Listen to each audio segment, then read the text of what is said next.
Second order, good spirits. General characteristic.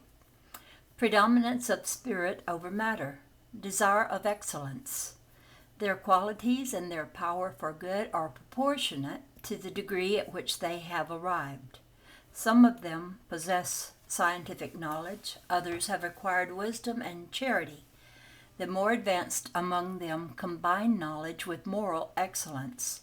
Not being yet completely dematerialized, they preserve the traces of their corporeal existence, more or less strongly marked, according to their ranked traces, which are seen either in their mode of expressing themselves, in their habits, or even in some cases in the characteristic eccentricities and hobbies still retained by them. But for these weaknesses and imperfections, they would be able to pass into the category of spirits of the first order. They have acquired the comprehension of the ideal of God and of infinity, and already share the felicity of the higher spheres. They find their happiness both in the accomplishment of good and in the prevention of evil. The affection by which they are unified affords them ineffable delight, troubled neither by envy, remorse, nor any other of the evil passions which make the torment of spirits of lower degree. But they still have to undergo the discipline of trial until they have completed the work of their purification. As spirits, they infuse good and noble thoughts into the minds of men, turn them from the path of evil, protect those whose course of life renders them worthy of their aid, and neutralize by their suggestions the influence of lower spirits on the minds of those who do not willingly yield to the evil counsels of the latter. The human beings in whom they are incarnated are upright and benevolent.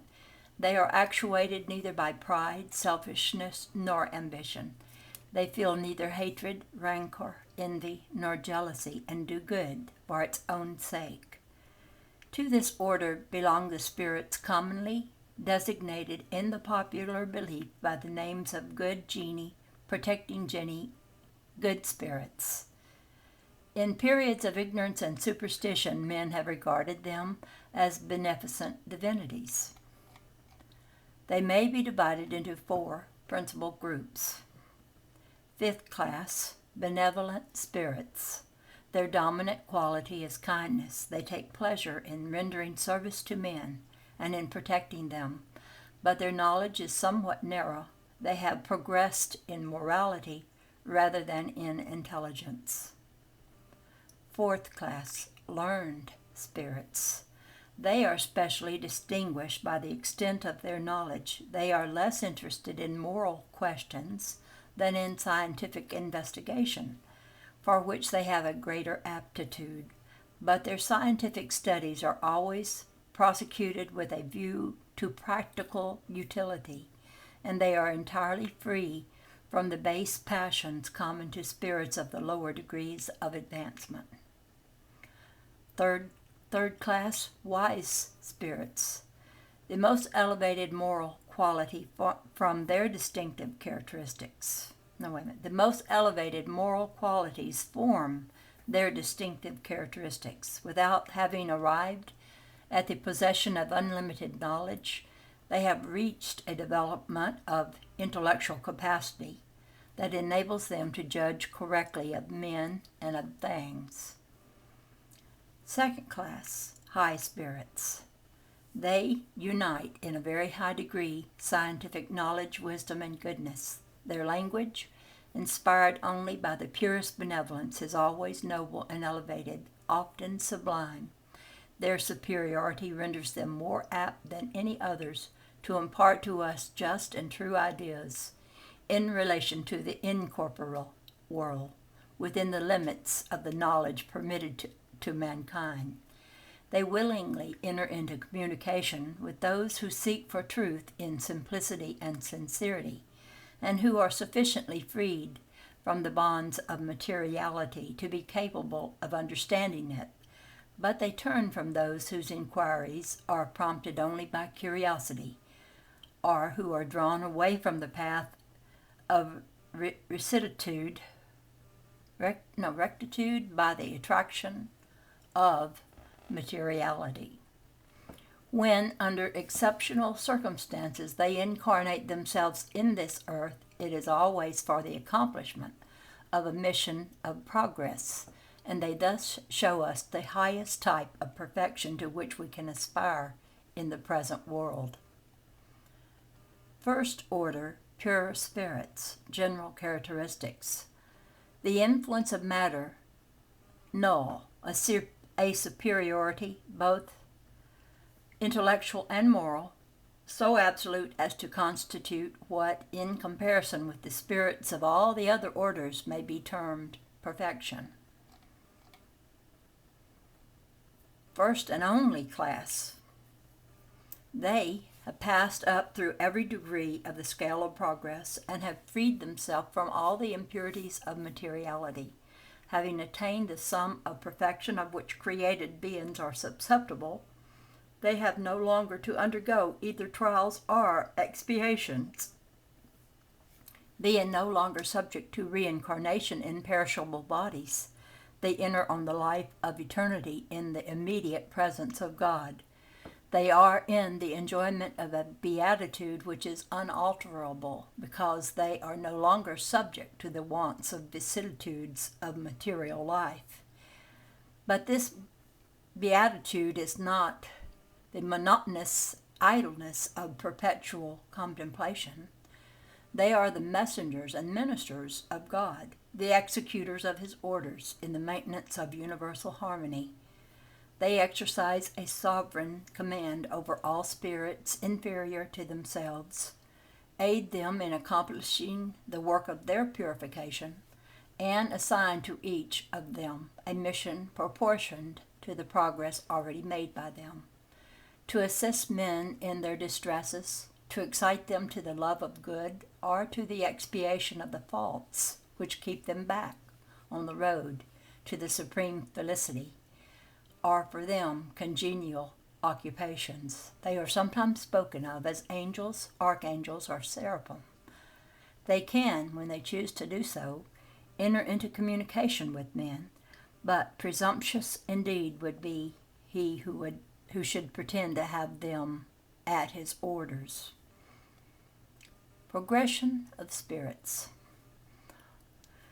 Question: are spirits good or bad by nature, or are they the same spirits made better through their own efforts? Answer: the same spirits made better through their own efforts. In growing better, they pass from a lower to a higher order. Question: are some spirits created good and others created bad? Answer: God has created all spirits in a state of simplicity and ignorance, that is to say, without knowledge. He has given to each of them a mission with a view to enlighten them and to make them gradually arrive at perfection through the knowledge of the truth, and thus to bring them nearer and nearer to himself. This perfection is for them the condition of eternal and unalloyed happiness. Spirits acquire knowledge by passing through the trials imposed on them by God. Some of them accept these trials with submission and arrive more quickly at the aim of their destiny. Others undergo them with murmurings and thus remain, through their own fault, at a distance from the perfection and the felicity promised to them. Question: according to this statement, it would appear that spirits, their origin, are like children, that spirits at their origin, that was a typo, are like children, ignorant and without experience, but acquiring little by little the knowledge which they lack by passing through the different phases of human life. Answer: yes, the comparison is correct. The child, if rebellious, remains ignorant and faulty. He profits more or less according to his docility, but the life of man has a term, whereas that of spirit stretches out into infinity. Question: do any spirits remain forever in the lower ranks? Answer: no. all become perfect. They change in course of time, however long may be the process of amendment. For as we have already said, a just and merciful parent cannot condemn his children to eternal banishment. Can you suppose that God, so great, so good, so just, is less kind than you are? Question.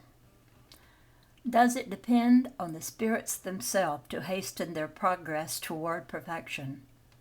Answer. Certainly.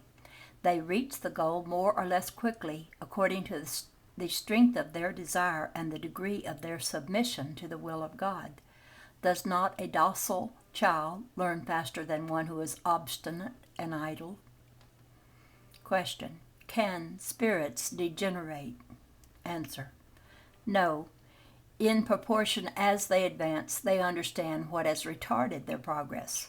When a spirit has finished with any given trial, he has learned the lesson of that trial and never forgets it. He may remain stationary, but he never degenerates. Question. Could God exonerate spirits from the trials which they have to undergo in order to reach the highest rank? Answer. If they had been created perfect, they would not have merited the enjoyment of the benefits of that perfection. Where would be the merit without the struggle? Besides, the inequality which exists between spirits is necessary to the development of their personality, and moreover, the mission which each spirit accomplishes at each step of his progress is an element of the providential plan for ensuring the harmony of the universe. And this is the author's words. Since in social life all men may reach the highest post, we might as well ask why the sovereign of a country does not make a general of each of his soldiers, why all subaltern functionaries are not made heads of departments, why all scholars are not schoolmasters. But there is this difference between the life of the social and the spirit worlds, that the first is limited and does not afford to everyone the possibility of raising himself to the highest rank, whereas the second is unlimited and ensures to everyone the possibility of attaining to supreme degree. Question. Do all spirits pass by the road of evil to arrive at good? Answer. Not by the road of evil, but by that of ignorance. Question. How is it that some spirits have followed the road of good and others the road of evil? Answer. Have they not their free will? God has not created any spirits bad. He has created them simple and ignorant, that is to say, possessing an equal aptitude for good and for evil. Those who become bad become so of their own free will. Question. How can spirits, at their origin, when they have not yet acquired self-consciousness, possess freedom of choice between good and evil? Is there in them any principle, any tendency, which inclines them toward either road rather than toward the other? Answer. Free will is developed in proportion as the spirit acquires the consciousness of himself. Freedom would not exist for the spirit if his choice were solicited by a cause independent of his will. The cause which determines his choices is not in him, but is exterior to him in the influences to which he voluntarily yields in virtue of the freedom of his will. It is this choice that is represented under the grand figure of the fall of man and of original sin. Some spirits have yielded to temptation, others have withstood it. Question. Whence come the influences that act upon him? Answer. From the imperfect spirits who seek to take possession of him and to dominate him, and who are happy to see him succumb. It is this temptation that is allegorically pictured as Satan. Question. Does this influence act upon a spirit only at its origin? Answer. It follows him through all the phases of his existence as a spirit, until he has acquired such thorough self-command that evil spirits renounce the attempt to obsess him. Question: why has God permitted it to be possible for spirits to take the wrong road? Answer: the wisdom of God is shown in the freedom of choice which he leaves to every spirit, for each has thus the merit of his deeds. Question: since there are spirits who, from the beginning, follow unswervingly the right path, and others who wander into lowest depths of evil, there are no doubt many degrees of deviation between these two extremes. Answer: yes, certainly, and these degrees constitute the paths of the great majority of spirits. Question: will the spirits who have chosen the wrong road be able to reach the same degree of elevation as the others? Answer: yes, but the eternities will be longer in their case.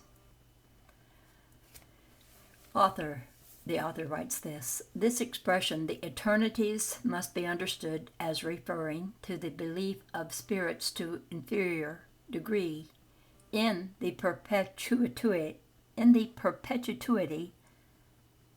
their sufferings, resulting from the fact that it is not given to them to foresee the termination of those sufferings, and that this conviction of the perpetuity of the latter is renewed after every new trial to which they have succumbed. Question: are spirits who have reached the supreme degree after wandering into the wrong road less meritorious than the others in the sight of God? Answer: God regards the wanderers who have returned to the right road with the same approval and the same affection as the others. They have been classed for a time as evil spirits because they succumbed to the temptation of evil. But before their fall, they were merely neutral in regard to good and evil, like all other spirits. Question: are all spirits created equal in point of intellectual capacity? Answer: they are all created equal, but not knowing from whence they come. For their free will must have its fling. They progress more or less rapidly in intelligence as in morality. This is the author's words. The spirit who from the beginning follow the right road do not thereby attain at once to the state of perfection. For although they are free from evil tendencies, they have none the less to acquire the experience and the varied knowledge indispensable to their perfection. They may be compared to children who, however good their natural instincts, need to be developed and enlightened, and who cannot attain to maturity without transition. But just as some men are good and others bad from their infancy, so some spirits are good and others bad from their beginning, with this radical difference, however, that the child possesses instincts already formed, whereas the spirit at his formation is neither good nor bad, but possesses all possible tendencies and strikes out his path in the direction of good or evil through the action of his own free will. Question: do the beings whom we call angels, archangels, seraphim, form a special category of a nature different from that of other spirits? Answer: no. The spirits who have purified themselves from all imperfection have reached the highest degree of the scale of progress and united in themselves all species of perfection. The author's words. The word angel is generally supposed to imply the ideal of moral perfection, but it is often applied nevertheless to all beings, good or bad, beyond the pale of humanity. We say a good angel, a bad angel, an angel of light, an angel of darkness. In those cases, it is synonymous with spirit or genius. It is employed here in its highest sense. Question: have the angels passed up through all the degrees of progress? Answer: they have passed up through all those degrees, but with the difference which we have already mentioned. Some of some of them, accepting their mission without murmuring, have reached the goal more quickly. Others have been longer in reaching the same goal. Question: if the opinion which admits that some beings have been created perfect and superior to all others be erroneous, how is it that this opinion is to be found in the tradition of almost every people? Answer: your world has not existed from all eternity. Long before it was called into being, hosts of spirits had already attained to the supreme degree, and therefore the people of your earth naturally supposed those perfected spirits to have always been at the same degree of elevation. Question. Are there any demons in the usual acceptation of that term? Answer: if demons existed, they would be the work of God. But would it be just on the part of God to have created beings condemned eternally to evil and to misery? If demons exist, it is in your low world and in other worlds of similar degree that they are to be found. They are the human hypocrites who represent a just God as being cruel and vindictive, and who imagine that they make themselves agreeable to him by the abominations they commit in his name. Author's word. It is only in its modern acceptation that the word demon implies the ideal of evil spirits, for the Greek word daimon, from which it is derived, signifies genius, intelligence, and is applied indiscriminately to all incorporeal beings, whether good or bad. Demons, or devils, according to the common acceptation of these words, are supposed to be a class of beings essentially bad. If they exist, they must necessarily be, like everything else, a creation of God. But God, who is sovereignty, just and good, cannot have created beings predestined to evil by their very nature and condemned beforehand to eternal misery. If, on the contrary, they are not a creation of God, they must either have existed like him from all eternity, or there must be several creators. The first requisite of every theory is to be consistent with itself, but that which asserts the existence of demons, in the popular acceptation of the term, lacks this essential condition of theoretical soundness. It was natural that the religious belief of peoples who, knowing nothing of the attributes of God, were backward enough to admit the existence of maleficent deities, should also admit the existence of demons. But on the part of those who acknowledge the goodness of God to be his distinguishing quality, it is illogical and contradictory to suppose that he can have created beings doomed to evil and destined to do evil forever, for such a supposition is the negation of his goodness. The partisans of the belief in devils appeal to the words of Christ in support of their doctrine, and it is certainly not we who would contest the authority of his teachings, which we would fain see established not merely on the lips of men, but also in their hearts. But are those partisans quite sure of the meanings attached by him to the word devil? Is it not fully admitted that the allegorical form is one of the distinctive characteristics of his utterances, and that the Gospels contain many things which are not to be taken literally? To prove that such is the case, we need only quote the following passage. Immediately after the tribulation of those days, the sun shall be darkened, and the moon shall not give her light, and the stars shall fall from heaven, and the powers of the heavens shall be shaken. And then shall appear the sign of the Son of Man in heaven. Verily I say unto you, this generation shall not pass till all these things are fulfilled. And that was in Matthew. Have we not seen that the form of the biblical text in reference to the creation and movement of the earth is contradicted by the discoveries of science? May it not be the same in regard to certain figurative expressions employed by Christ in order to adapt his teachings to the time and the scene of his mission. Christ could not have made a statement knowing it to be false. If, therefore, his sayings contain statements which appear to be contrary to reason, it is evident either that we do not understand their meaning or that we have interpreted them erroneously.